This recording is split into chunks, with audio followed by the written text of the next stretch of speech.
राम का वनवास महाघा, पंचवटी से आरंभ होता महायुद्ध। शूरपंखा का विलाप और क्रोध। शूरपंखा अपनी नाक कान कटे हुए रक्तरंजित अवस्था में खरदूषण के पास पहुंची। रक्त उसकी ठुड्डी से टपक रहा था और क्रोध से उसका समूचा शरीर कांप रहा था। वह चिल्लाई, भाइयों, मेरे साथ जो अपमान हुआ है उसका प्रतिशोध लो। वन में 2 साधु से पुरुष और एक स्त्री रहती है। उन्होंने मुझे काट दिया, उन्हें जीवित मत छोड़ना।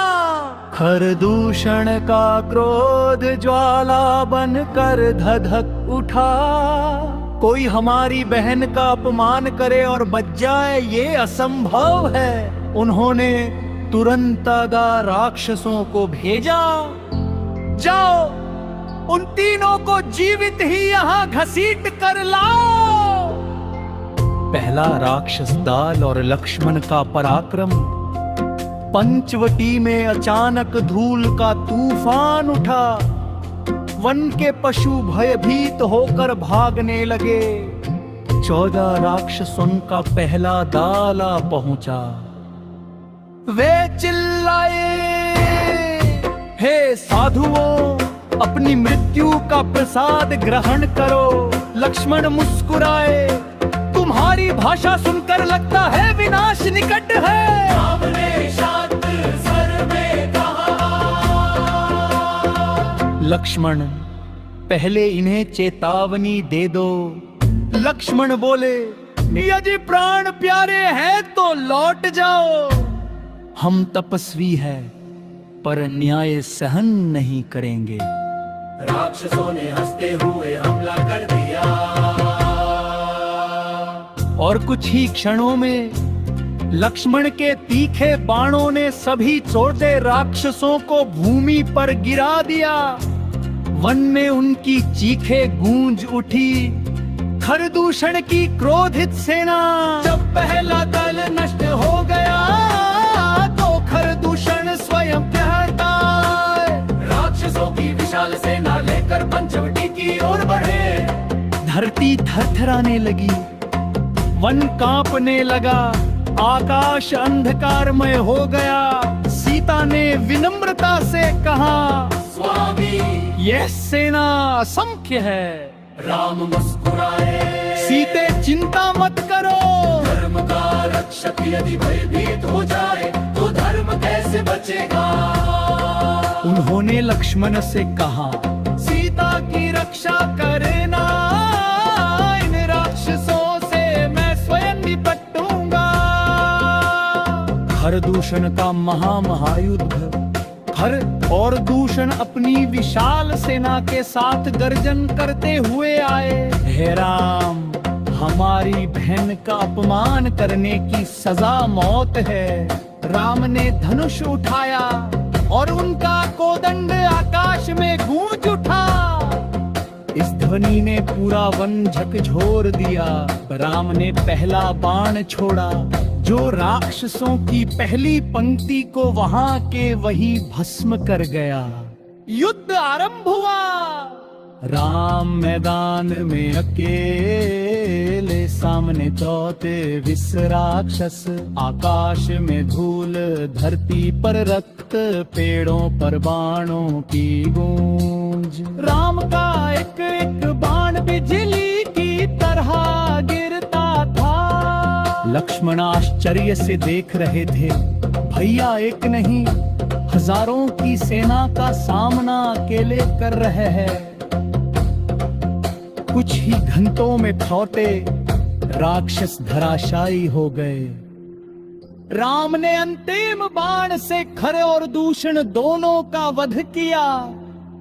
दंडकारण्य के ऋषि प्रसन्न हो गए। वन में फिर से शांति फैल गई। लेकिन ये शांति बहुत दिनों तक टिकने वाली नहीं थी। मारीच का षड्यंत्र स्वर्णमृग बनना। खरदूषण के मारे जाने की सूचना राक्षस सभा में हलचल मच गई। शूरपणखा रोते हुए रावण के पास पहुंची। भैया, मेरी अवमानना हुई है। उस सीता के कारण मुझे अपमानित होना पड़ा। रावण ने पहली बार सीता का नाम सुना। तभी शूरपणखा ने उसकी सुंदरता का वर्णन किया। रावण की आंखों में वासना और बदला दोनों जल उठे। रावण ने मारीच को बुलाया। मुझे सीता चाहिए। तुम सवन मृग बनकर राम लक्ष्मण को दूर ले जाओ। मैं सीता का हरण करूंगा। मारीच कांप उठा। स्वामी, यह कार्य मृत्यु को बुलाया है। रावण के बाण से बचना असंभव है। रोहन ने क्रोधित स्वर में कहा, विप्र से डरते हो? मैं राजा क्या दे रहा हूँ। कारी मारीच ने सिर झुकर गिरा। जैसा आप चाहे। पंचवटी में स्वर्ण मृग का आक्रम। एक दिन कुटिया के सामने एक टिक प्राणी आया। पूरी तरह स्वर्ण, चमकदार, आंखें कस्तूरी समान, सिर चंद्रमा जैसे, पद्मावती फुल्क जैसे कान। सीता हर्ष से बोली, स्वामी। देखी कितना सुंदर मृग। मैंने ऐसा जीव कभी नहीं देखा। राम समझ गए कि ये साधारण प्राणी नहीं। और सीता ने आग्रह किया, स्वामी, यदि यहाँ पर जीवित में जाए तो मैं इसे पालना चाहूंगी। और यदि यह माया है तो इसका रहस्य जानना चाहिए। राम माले सीत में सतकर कलाकार। लक्ष्मण, तुम इसकी रक्षा कर लो। मारे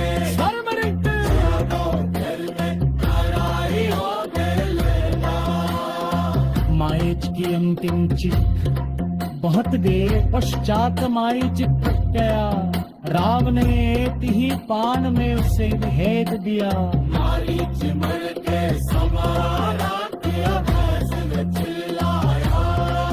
लक्ष्मण, सीता, यह आवाज वंचवती तक पहुंच गई। सीता घबरा उठी। लक्ष्मण, ये राम की आवाज है। मेरे स्वामी संकट में है। लक्ष्मण समझ गए। ये भ्रम है। भैया ऐसी पुकार कभी नहीं देंगे। पर सीता रोने लगी। यदि तुमने राम की रक्षा न किए तो मैं तुम्हें शाप दूंगी। लक्ष्मण के हृदय में दर्द हुआ। उन्होंने सीता से कहा, देवी, ये छल है। पर यदि आप आदेश दें तो मैं जाता हूँ। लक्ष्मण ने कुटिया के चारों ओर एक लक्ष्मण ने रेखा खींच दी। देवी, इस रेखा के बाहर मत निकलना। कोई भी प्राणी आपको यह सीमा पार नहीं करा सकता जब तक आप स्वयं न चाहें। और वे राम की खोज में चल दिए। रावण का मायावेश। लक्ष्मण जैसे ही गए, एक वृद्ध सन्यासी कुटिया के बाहर आया। वे रावण था मायावेश में। उसने कहा, देवी, भिक्षाम देहि। सीता बोली, महात्मन, आप रेखा के बाहर खड़े रहे, मैं भिक्षा यही रख देती हूँ। रावण क्रोधित हुआ।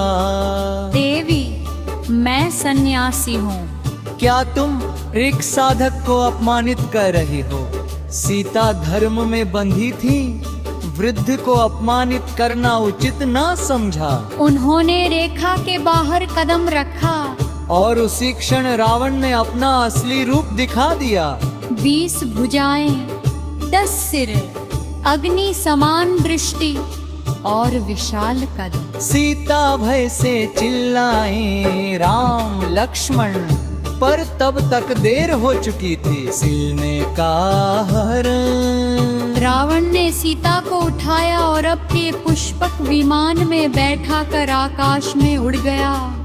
सीता विलाप करती रहे, हे राम, हे लक्ष्मण, मेरी रक्षा करो। रावण कहता गया, देवी तुम लंका की रानी बनोगी, मैं तुम्हें त्रिलोक का वैभव दूंगा। सीता ने उसके मुख पर तिरस्कार पूर्ण थूक दिया। दुष्ट, मैं केवल राम की हूँ, सदा और अनंत। रावण क्रोधित होकर विमान को और तेज उड़ाने लगा। सीता ने अपने आभूषण नीचे गिराने शुरू किए ताकि राम को मार्ग मिल सके। जटायु का बलिदान। आकाश में उड़ते विमान को देखकर वृद्ध जटायु ने पहचान लिया, यह तो रावण है और यह देवी सीता को लिए जा रहा है। जटायु ने अपने वृद्ध शरीर की परवाह किए बिना आकाश में उड़ान भरी। उन्होंने रावण को रोकते हुए कहा, अधर्म के दास, सीता तुम्हारी नहीं, राम की है। रावण हंसा। वृद्ध पक्षी, क्या करेगा तू? जटायु ने अपनी चोंच से रावण के रथ को हिलाया, उसके शरीर पर प्रहार किए और विमान की दिशा बिगाड़ दी। रावण क्रोधित हुआ और उसने जटायु की पंख काट दिए। जटायु रक्त बहाते हुए पृथ्वी पर गिर गए, पर अंतिम क्षण तक बोले, देवी डरना मत, राम अवश्य आएंगे। सीता के आंसू जटायु पर झड़ पड़े, रावण उन्हें लेकर लंका